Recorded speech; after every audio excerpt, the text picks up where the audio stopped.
안녕하세요. 금요사건 파일 디바제시카입니다. 여기에 대한민국 한 사형수가 있습니다.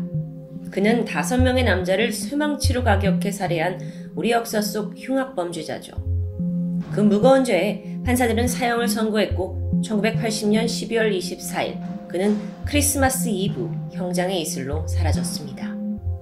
그리고 40년이 지난 오늘 그 사람에 대한 이야기를 다시 꺼내보려고 합니다.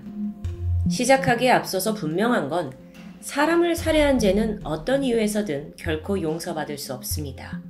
하지만 범죄자를 옹호하지 않는 선에서 이 괴물을 길러낸 게 무엇인지 그리고 어떤 진실이 숨겨져 있는지는 분명 알아볼 필요가 있다는 생각이 듭니다. 1977년 4월 21일 아침 신문을 본 당시 사람들은 유례없는 살인사건에 경악했습니다. 광주 무등산 덕산골에서 구청 직원 5명이 한 남성에게 무참히 피습당한 사건이었죠. 그 보도에 따르면 직원들은 당시에 빈민촌 철거 작업 중이었습니다. 가해자, 그는 자신의 집이 헐렸다는 이유로 격분했습니다. 그리고 사제총을 이용해서 직원들을 위협한 뒤 결박했죠. 그리고 쇠망치를 이용해서 뒤통수를 가격합니다. 4명이 사망했고 1명은 중태에 빠졌는데 남성은 범행을 저지른 직후 곧바로 도주했습니다. 경찰이 인력을 총동원해서 시내 곳곳에서 긴급 검문을 시행했고요. 광주 전 지역에 현상금 50만 원을 내건 수배지가 배포됐죠. 이런 노력 덕분에 사건 발생 사흘 만에 서울 상계동에서 이모 집에 은신해 있던 범인이 검거됩니다. 그의 이름은 박흥숙. 일찍이 아버지를 여의고 홀어머니 밑에서 자란 23살의 청년이었습니다. 그런데 단박에 눈에 띄는 것은 그의 외형입니다. 박흥숙은 얼핏 보기에도 아주 단단한 몸과 좋은 체력을 가지고 있었어요. 보도에 따르면 평소에 칼 던지기, 총 쏘기 등에도 능숙했다고 하죠. 게다가 태권도, 유도, 합기도를 비롯한 많은 무술 자격증을 소유한 유단자였습니다. 심지어 별명이 무등산 타잔이었을 정도라는데요. 이렇듯 산골에서 생활하던 무예 고수가 하루아침에 5명의 무고한 사람들을 살해한 사건. 뿐만 아니라 조사를 해보니까 그의 집 옆에서 의문의 구덩이까지 발견이 되면서 그가 살해를 한 후에 시신들을 안매장하려던 게 아니냐라는 주장이 제기되면서 거센 여론의 비난을 받게 되죠. 검거된 박흥숙은 순순히 살인죄를 인정했고요. 어떤 극형이든 달게 받겠다며 고개를 숙였죠. 그리고 그로부터 3년 후인 1980년 박흥숙의 사형이 집행되었습니다. 그리고 여기까지가 언론에 알려진 한 살인마에 대한 이야기입니다. 그런데 이 무등산 타잔 사건에 의문을 품고 있던 한 사람이 있었습니다. 그는 당시 광주에서 사회운동을 하던 조선대 공대 4학년 김현정 군이었는데 특히나 그는 왜 박흥숙이 그 사람들을 갑자기 살해했는지 그 살해 동기가 궁금했고요. 직접 무등산 덕산골을 찾아서 거기 있는 유족들과 주민들을 인터뷰하면서 박흥숙의 일기장 그리고 최후 진술서를 확인하게 되죠. 그러면서 언론이 철저하게 덮고자 했던 숨겨진 이면이 세상에 드러나게 됩니다. 지금부터 진행되는 모든 이야기들은 박흥숙의 최후 진술서와 사건 당시 현장에 있던 가족, 지인, 그리고 사건 담당자들의 증언을 바탕으로 입증된 부분을 전해드립니다. 박흥숙은 1954년 전라남도 영광군에서 4남 1녀 중 둘째로 태어났습니다. 가정 형편이 그렇게 좋지 않았어요.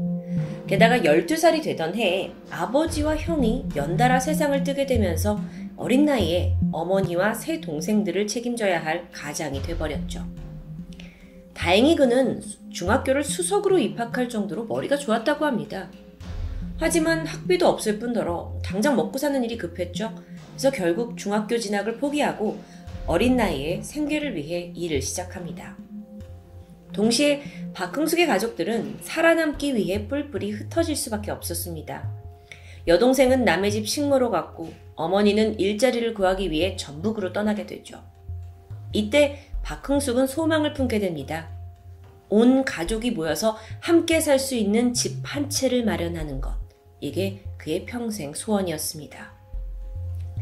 1971년 박흥숙은 광주에 있는 시내 철공소에서 일할 수 있는 기회를 얻게 되었고요. 다행히 가족 전체가 광주로 이사를 오게 돼요. 그런데 문제는 함께 지낼 거처가 없다는 겁니다. 여기에 고민하던 박흥숙은 결국 직접 집을 짓기로 결심했는데, 그래서 찾아낸 장소가 무등산 덕산골이었습니다. 여기에는 이미 이제 가난한 사람들이 몇몇이 모여서 무허가 판자촌을 이루고 있었어요. 박흥숙 또한 흙과 돌, 철을 이용해서 여기서 판자집을 지어가게 되죠. 꼬박 60일 동안 먹지도 씻지도 못하면서 그냥 집 짓기에 몰두했습니다. 가족을 위한 거니까요. 근데 그렇게 해서 지어진 집은 사실상 운막 수준의 아주 누추한 곳이었죠.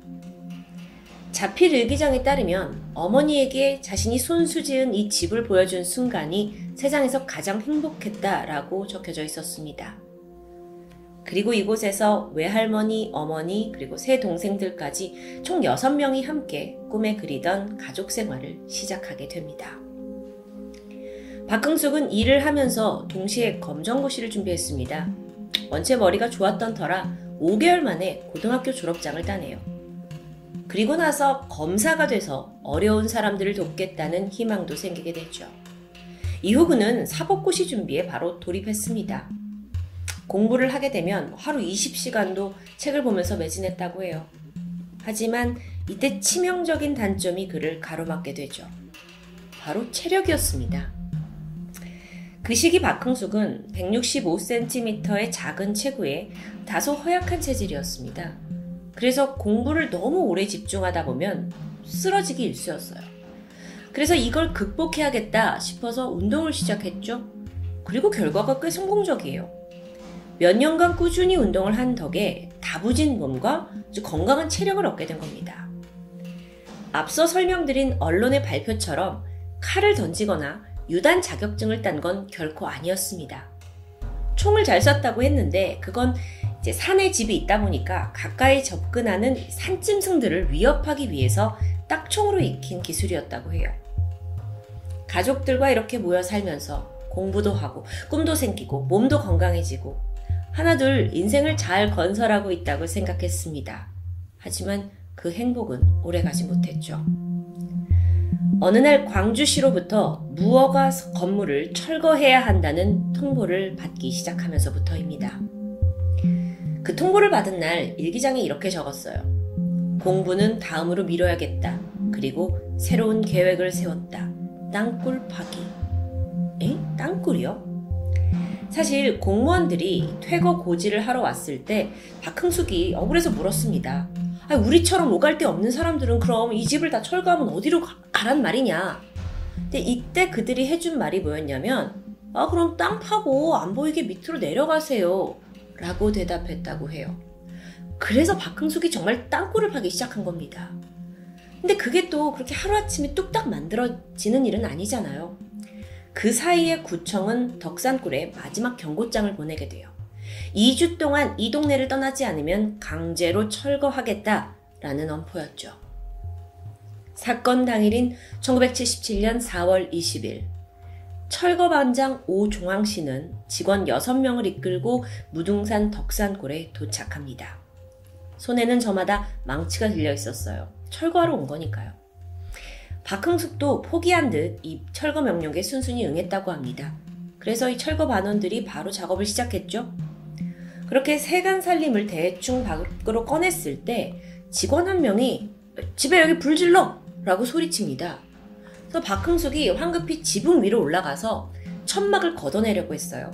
15,000원짜리 천막이었는데 철거는 되더라도 그건 건지고 싶었던 겁니다. 이 상황을 본 작업반장이 내려오라면서 그를 달래고 불을 지르지 않을 테니까 어서 내려와라 라고 설득하게 됩니다. 그래서 박흥숙이 내려왔는데 예상과 다르게 불길이 치솟는 겁니다. 거짓말을 한 거였죠. 그런데 순간 박흥숙의 어머니가 미친 듯 안쪽으로 뛰어들어갑니다. 찬장에 숨겨둔 30만 원이 떠오른 겁니다. 여태까지 이 자식들과 이 판자촌을 벗어나려고 한 푼 두 푼 모아온 목숨 같은 돈이었겠죠. 하지만 때는 이미 늦었습니다. 불길이 집을 빠르게 태웠고요. 어머니의 쌈짓돈 30만 원도 불길에 사라졌죠.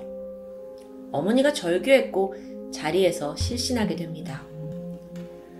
분노한 박흥숙은 철거를 하면 됐지 왜 불까지 지르냐, 불을 지를 필요는 없지 않느냐 라고 항의했습니다.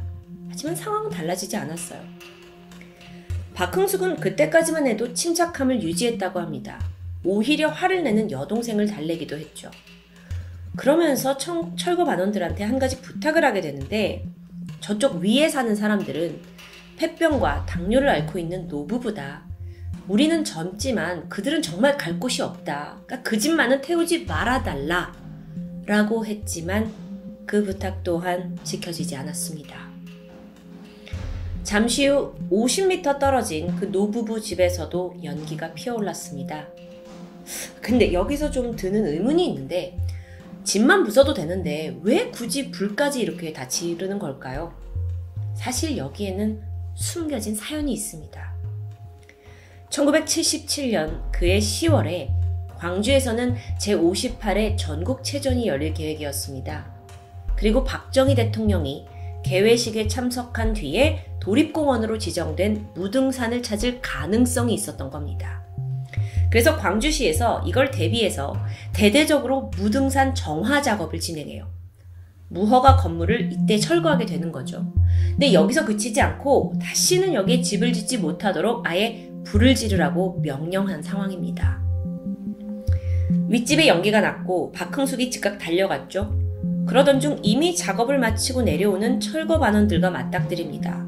아니 불을 내면 어쩌냐, 저 노부부는 어쩌냐 라고 항의했지만 다들 뭐 어쩔 수 없다는 자세. 그러면서 그 작업하시던 분들 중 한 명이 어린 놈이 지랄하네 라면서 그를 비웃게 됩니다. 그 비웃음에 박흥숙은 이성을 잃게 되고요. 그는 이내 그 짐승을 쫓기 위해 가지고 있던 사제총을 들이밀었고 허공에 총을 발사했습니다. 갑작스러운 위험에 철거 반원들이 허둥지둥했고 곧이어 2명은 현장을 도망치게 돼요. 박흥숙은 남아있는 사람들을 끈으로 포박해서 파놓은 구덩이로 몰아넣었죠. 움막집을 대신해서 그 새롭게 파놨던 그 땅굴입니다.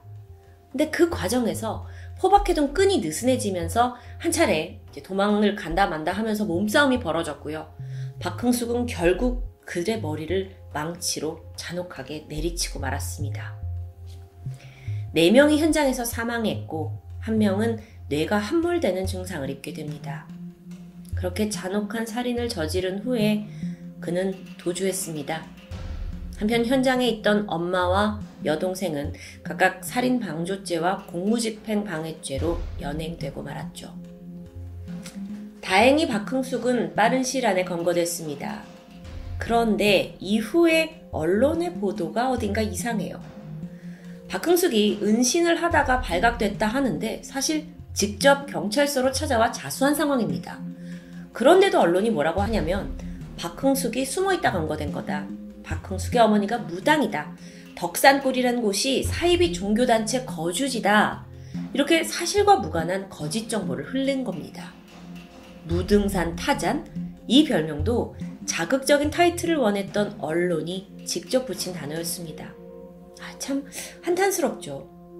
근데 도대체 왜 이렇게까지 사건을 자극적으로 몰고 갔는지가 좀 궁금해졌는데 그 이유를 찾자면 당시의 시대상과 맞닿아 있습니다. 70년대 후반의 대한민국은 정말 도시 개발에 박차를 가하고 있었죠. 근데 그러기 위해서 필수적인 건 판자촌 철거 작업입니다. 여러분, 지금의 서울은 참 화려하고 현대화된 곳입니다. 근데 6, 70년대, 그러니까 고작 50년 전만 해도 서울 외곽에는 여전히 수많은 판자촌이 즐비했어요. 당시 서울 주택의 32%가 판자촌이었을 정도죠. 물론 이건 서울만의 일은 아닙니다. 도시화가 진행되는 과정에서 정부는 판자촌을 철거하기로 결정했고 또 여기엔 무력이 동반됩니다. 당연히 그곳에 살고 있던 빈민층들의 서름이 컸죠. 근데 이런 상황에서 정부가 집에 불까지 지른다? 그러면서 사람들을 내쫓는다라는 소문이 돌게 되면 박정희 정부 하에는 결코 좋지 않습니다. 그래서 반드시 막아야 했죠. 이건 자칫하면 폭동이 일어날 수 있는 아주 중대한 사항이니까요. 시간이 지났고 이제 박흥숙의 진짜 범행 동기를 정의해보자면 정부의 무자비한 강제 철거와 방화라고 할 수 있습니다. 근데 문제는 그 당시의 언론은 이걸 철저히 숨겼다는 점이겠죠. 박흥숙이 쓴 일기의 후반부에는 그 철거 과정에서 겪는 아픔이 고스란히 담겨 있습니다. 가난한 사람은 이 나라 국민이 아니란 말인가. 당국에서까지 이런 학대를 받고 쫓겨나야 할 만큼 큰 잘못은 하지 않았다. 그래도 나의 조국이라고 믿었던 내가, 최소한의 다책을 바랬던 내가 어리석었을 뿐이다. 물론 여러분, 아무리 어떤 정당한 이유를 댈지라도 무고한 이들을 살해했다는 사실에는 변함이 없습니다. 피해자들 또한 구청에서 고용된 평범한 가장이자 일용직 노동자로 그저 위의 지시를 따랐을 뿐이니까요. 하지만 평범한 사람이 살인 괴물이 되어버린 데 사회와 국가의 일말의 책임도 고려해야 하는 거 아닐까요? 한국이 그렇게도 자랑하는 전쟁을 딛고 빠르게 성장한 고속 성장.